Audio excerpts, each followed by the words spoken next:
Setting Fibo Custom ini yang kita kena set kan.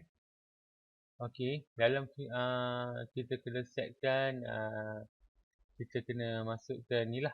Kalau tengok di sini ada draw Fibonacci retracement. Okey, so kita drawkan benda ni. Nampak aku dah buat extreme re-entry ACSK apa semua ni. Okey.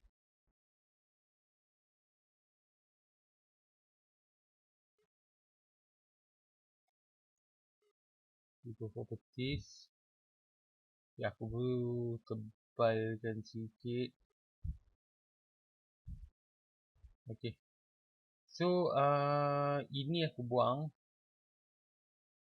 Ini aku buang. Buang. Sampai titik satu saja. Okey.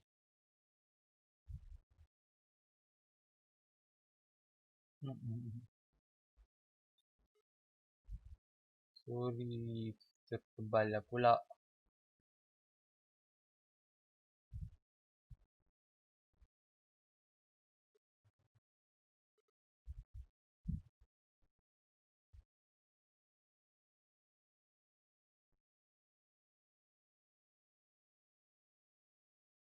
Okay, nampak perbezaan ada perbezaan di sini. So aku akan buat H3 entry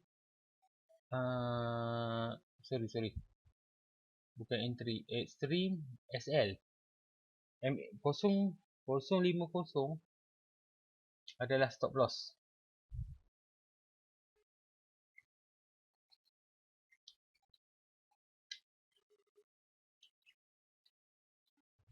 Okay, stop loss. So korang boleh tukar dekat sini lah.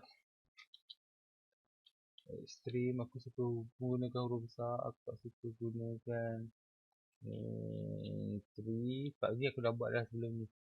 CSAK TP1. Okay. So nampak extreme, stop loss, entry, CSSK. So TP1 dia ada kat bawah. Okay, ni TP1. Entry, extreme, stop loss, entry, CSAK, TP1. Okay. Dan bagaimana cara kita nak guna dia?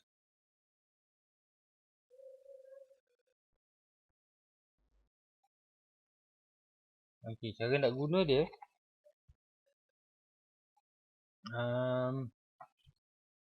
Macam aku cakap tadi, kita untuk modal kecil, kita akan tengok pada M15 dan M5. Okey, kenapa kita nak guna M15 dan M5? Pertama sekali, sebab modal kita kecil.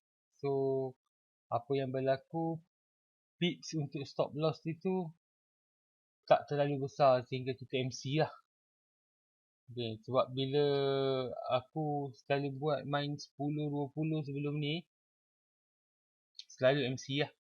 Sebabnya tak mampu untuk mencapai, sebab apa yang aku buat, aku selalu tengok H1, M15 dan M5. Sebenarnya betul benda itu betul. Sebab pada masa H1, apa yang aku nak ceritakan pada masa H1, contoh dia turun dekat sini. So mana kita nak tahu dia nak ambil, nak naik ke dia nak turun. So candlestick sini turun. Sedangkan masa ni re-entry. Kita re-entry untuk turun. Kita mengharapkan dia turun. Dan tiba-tiba dia naik. Selepas dia buat ekstrim dekat sini. Nampak sini kita buat ekstrim dekat sini Ini adalah ekstrim dan dia terus naik. Lepas tu baru dia turun. Itu kalau dia turun lah. Kalau dia naik terus, jahanam kita. Okay. So, jarak masa dekat sini kalau kita tengok, kita tunggu untuk contoh dia nampak dia nak buat untuk naik ni. So, kita harapkan dia turun lagi. Tapi dia tak turun-turun. Jangka masa dia lebih kurang dalam 1 hari 24 candlestick.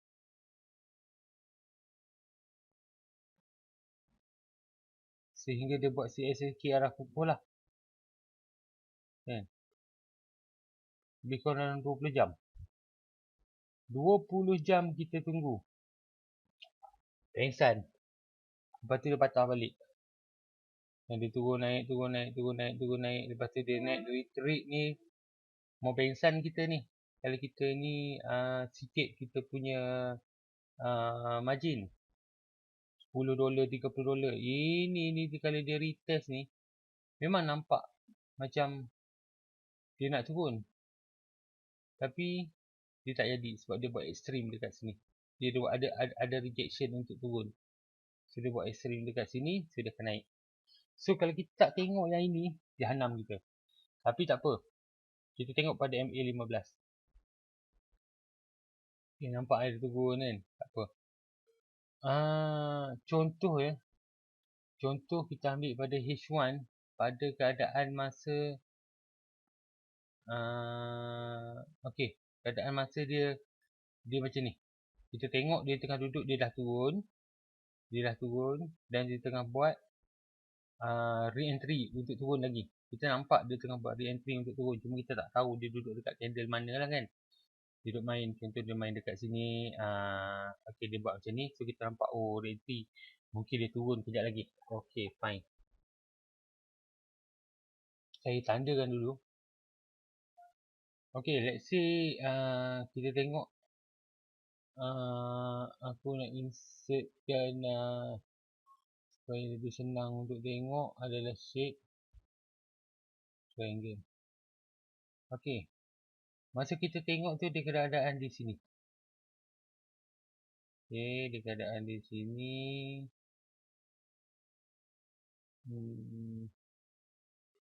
Okey. Jadi tebalkan sikit. Okey.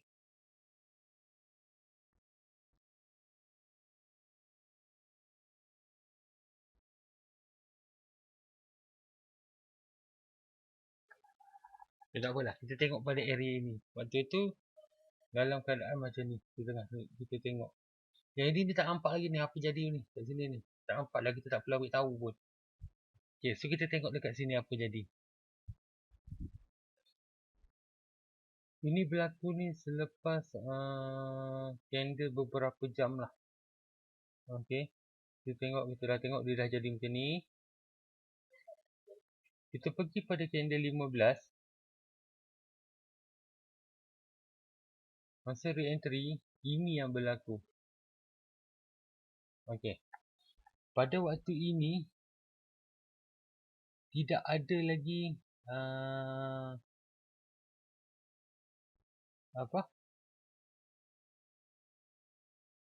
tidak ada lagi yang berlaku ekstrim. So dia tidak ada berlaku ekstrim dekat sini, better jangan masuk sehingga berlaku ekstrim seperti ini. Okey. Kita tunggu ekstrim macam ni. Kata selepas pada tu berlaku ekstrim dan kita tengok kan, ada candle arah kukuh. Ekstrim kan, dia terus turun, dia tak buat MHV. Dia terus turun dan terus ada retest. Okey. Lepas tu dia turun lagi, lepas tu dia ada retest. So dalam konsep BBMA ini adalah Bollinger Band. Dia tak boleh keluar daripada BB. Bila dia keluar daripada BB macam ni, keluar daripada top macam ni, dia akan mungkin dia ada nak berlaku penurunan, mungkin. Tapi dia dimatikan pergerakan ini oleh candle bearish, candle bullish. So bila berlaku matinya candle bullish, dia akan cuba mencari top BB. So bila dia tak sampai top BB, dia akan turun balik, cuba untuk pecahkan low BB. Tapi dimatikan oleh pergerakan bearish ni, dia akan naik balik. Okey, so apa yang berlaku? Kita tengok dekat sini. Ada MA5 dah keluar sedikit. Walaupun ini tak kuat, dah keluar sedikit. Tapi dia dah buat pengukuhan. Maksudnya dalam masa 15 minit, 15 minit, 15 minit. So, lebih kurang sejam, dia dah ada buat pengukuhan. Dekat sini. Okey, so dia pun tembak sekali panjang. Tak apa. Fine. Tak ada masalah. So, korang tarik je Fibonacci dekat sini. Okey. So, daripada CSAK. Korang tengok CSAK. Kat mana? Apa CSAK punya ciri-ciri. Kalau kita tengok CSAK punya ciri-ciri, dia mesti close di luar MA5, MA10 dan mid BB. Ini dia. Okey. Ini yang point dia paling penting. Ini adalah point yang paling penting. Sama ada berlaku selepas MHP ke tak berlaku selepas MHP, tak penting. Sebab kita nak pada CSAK.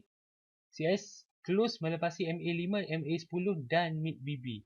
So kita tengok balik dekat sini. Ini MA5, ni MA10, ni MA5, ni MA10. Yang ini dia dah close melepasi mid BB dan dia buat tembak panjang. Terlepaslah kita. Mana ada tempat re-entry? Sepatutnya dia buat retest dan ada re-entry. Betul. So, kita tarik dia daripada dekat sini. Kita tarik je ke sini. Okey. So, kita tahu.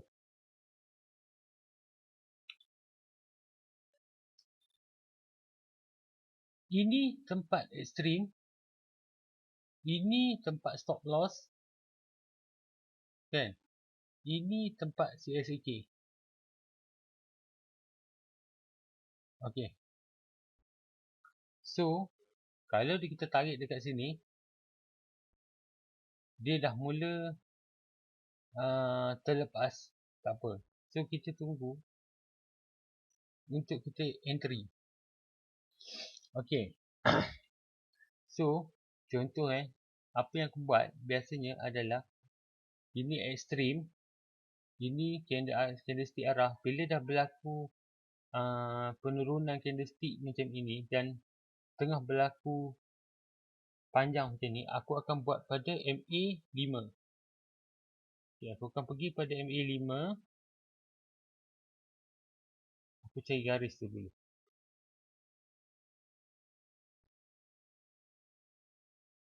Okey. Berlaku MA5, aku akan tak kat sini. So, aku akan betulkan CSAK. Biar masa dia tengah turun tu biar. Aku akan betulkan CSAK ni pada yang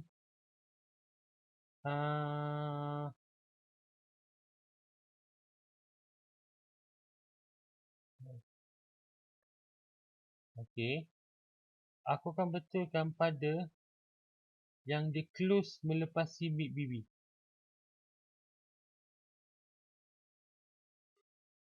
Okay, sama ada sini ataupun sinilah, terpulang lah. Tapi, kalau dia orang dah keluar pada masa ni, aku biarkan saja. Okey, aku akan betulkan CSAK ini kepada MA5 yang membentuk candlestick arah.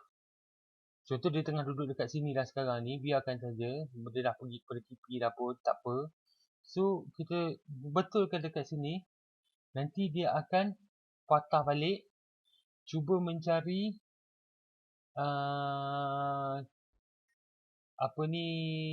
TP entry. Dia akan cuba mencari entry.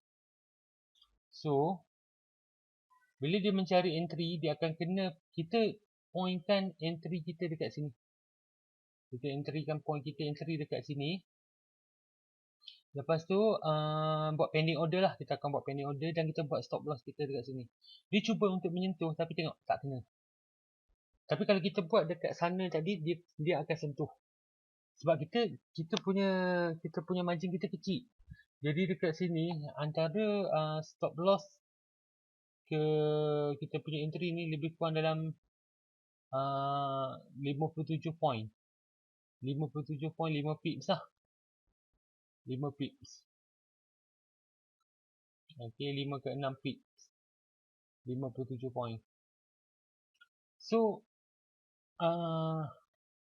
kalau kita boleh, kita punya margin besar, kita boleh letakkan kita punya dekat ekstrim.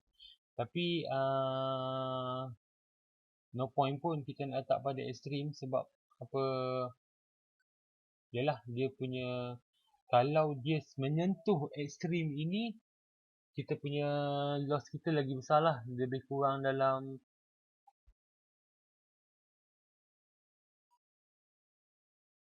15 pip. 15 pip macam tu. Okey. Aku tak tahu sangat pasal pips ni, tapi yang aku tahunya lebih kurang ini kita akan dapat keuntungan dia lebih kurang dalam 13 pip.